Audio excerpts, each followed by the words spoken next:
नमस्कार मित्रों, आप देख रहे हैं कुश मीडिया 24।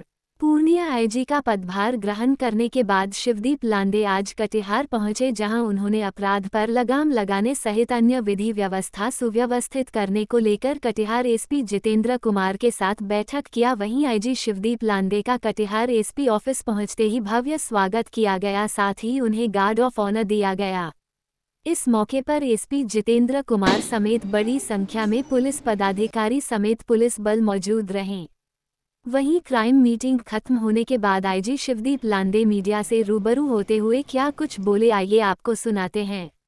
बिहार के लिए लाने में एक ओवरऑल रिव्यू भी लेने आया था, स्पेशली क्राइम से रिलेटेड।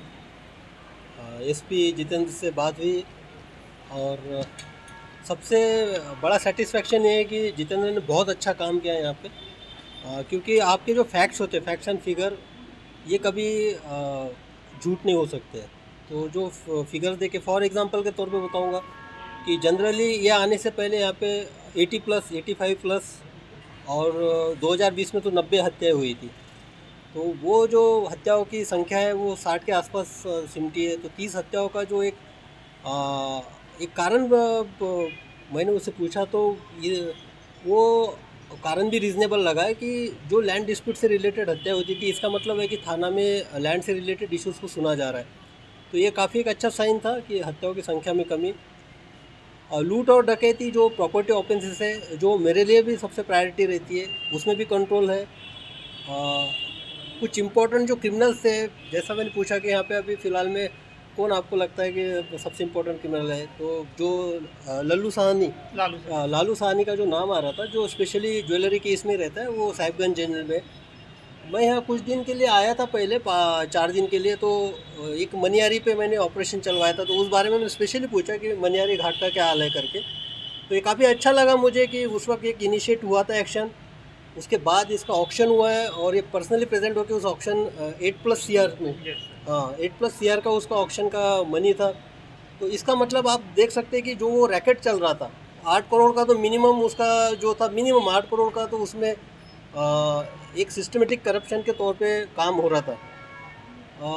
मनियारी घाट का एक इशू था। बाद में जो एक हाईवे बना, हाईवे का क्राइम का एक इशू है, उस पर कंट्रोल करने के लिए जितेंद्र ने अपनी इनिशिएटिव ली है। और अभी देखते हैं आने वाले समय में क्या चैलेंजेस रहते हैं। मेरे लिए तो 2 ही प्रायोरिटी थी, एक तो मनियारी घाट का जो मैंने एक इनिशिएट किया था, और नॉन बैंकिंग फाइनेंस का जो यहाँ पे नॉन बैंकिंग फाइनेंस यूनिट्स थे, उस पर भी मैंने कार्रवाई की थी जब आया था। तो उस बारे में भी एक रिव्यू हुआ है, तो उसमें डिटेल में बाद में बताऊँगा। सर, सीमांचल में स्मैक का घर बनती जा रही है, बात नहीं है ये।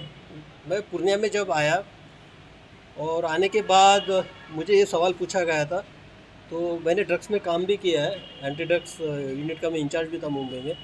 तो वहाँ तो स्पेशली सिंथेटिक ड्रग का ज़्यादा ये था। तो सिंथेटिक मैंने MD था, मेफेड्रॉन वगैरह था वहाँ पे। तो उसमें मेफेड्रॉन पे कंट्रोल करने की कोशिश की थी, फैक्ट्री भी बस्ट की थी।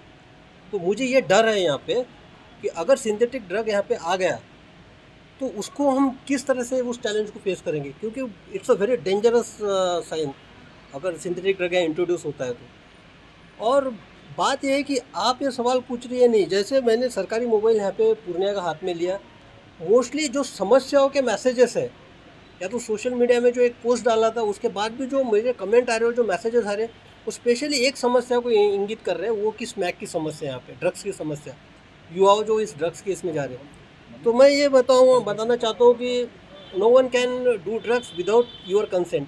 मीन्स ये जो ऐसा क्राइम है, फॉर एग्जांपल अगर प्रॉपर्टी ऑफेंस है, आपको पिस्तौल सटाएगा, चाकू दिखाएगा और आपसे छीनते ही करेगा, ये फोर्सफुल वाला क्राइम है, इसको तो रजिस्ट किया जा सकता है। लेकिन ड्रग्स का कंजम्पशन एक ऐसा क्राइम है जिसमें आपको फोर्सफुली ऐसा बंदूक लगाएगा, चाकू लगाएगा, आप कोई बोल नहीं सकता कि आप ड्रग्स लो, ये लो। तो इनिशिएट होता है जो विक्टिम है उसमें, या तो जो एक्यूज बनता है बाद में क्राइम में, उसी के थ्रू। तो इसके लिए ये दोनों डायमेंशंस इंपॉर्टेंट है। हमारे एनफोर्समेंट एजेंसीज का डायमेंशन जो है, उसके साथ साथ समाज का और जो अभिभावक है बच्चों के, उनका भी बहुत बड़ा रोल इसमें आता है। इसमें एक पूरे सीमांचल के लिए एक बहुत बड़ी एक स्ट्रैटेजी बनाने की ज़रूरत है, वो एक ड्राइव चलाने की ज़रूरत है। कुछ कंज्यूमशन केसेस का जो एक होता है, वो एक यहाँ पे SOP बना के इम्प्लीमेंट करने की आवश्यकता है।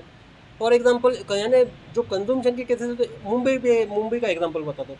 वहाँ महीने के 1000 केसेस होते थे कंजम्पशन के, और साल के करीबन 11,000 से 12,000। तो कंजम्पशन के केसेस का एक ड्राइव यहाँ पे चलाना पड़ेगा। एनडीपीएस एक्ट में उस तरह के प्रावधान भी है। तो एक बार हम चारों एसपी के साथ बैठेंगे, डिटेल में इसमें एक स्ट्रैटेजी करेंगे, क्योंकि ये एक समस्या मुझे सीमांचल में दिख रही है। और ये जो है ये डायरेक्ट लिंक है रोड क्राइम से, जो लूटपाट या सीएसपी संचालक से लूट, मोबाइल लूट, चेन स्नैचिंग।